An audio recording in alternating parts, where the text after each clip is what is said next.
নমস্কার বন্ধুরা, আরও একটি ভিডিও নিয়ে আমি চলে এলাম তোমাদের সাথে শেয়ার করতে। কেমন আছো সবাই? আশা করছি তোমরা ভালো আছো, সুস্থ আছো।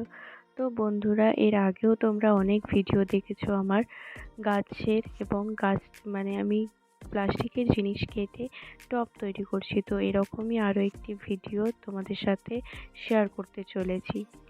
আমি নার্সারিতে গিয়েছিলাম, সেখান থেকে পর্তুলিকা গাছ এনেছিলাম। আমার কাছে ছিল, কিন্তু আলাদা আলাদা রঙের। আমি ভাবলাম আরও কিছু নিয়ে আসি। তো এইরকমই ভেবে আমি গিয়েছিলাম নার্সারিতে। সেই ভিডিওটা আমি করতে পারিনি বন্ধুরা, পরে আমি তোমাদের দেওয়ার চেষ্টা করব নার্সারির ভিডিওটা। তো বন্ধুরা, আমি পর্তুলিকা গাছটা নিয়ে চলে এসেছিলাম, কিন্তু তার জন্য আমার কাছে টব ছিল না। তো আমি ভাবলাম অনেকই বোতল কেটে আমি টব তোমাদের সাথে শেয়ার করেছি, টবের ভিডিও। তো এবারেও একটা সেরকমই বোতল কেটে আমি টবের ভিডিও তৈরি করলাম।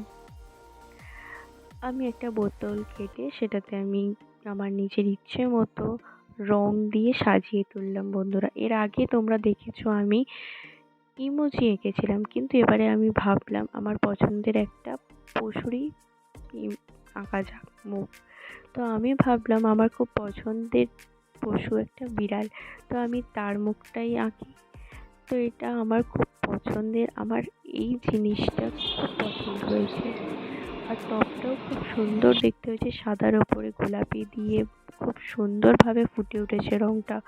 তো বন্ধুরা, তোমাদের কেমন লাগছে সেটা অবশ্যই জানাবে, এবং যারা এখনও আমার চ্যানেলটাকে সাবস্ক্রাইব করনি তারা তাড়াতাড়ি আমার পাশে থাকার জন্য চ্যানেলটাকে সাবস্ক্রাইব করে দিও বন্ধুরা।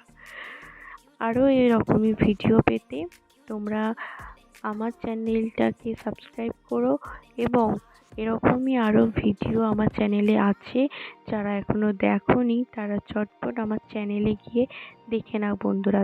যদি পছন্দ হয়ে থাকে তোমাদের, তোমরা ছোট্ট একটা লাইক করে দিও।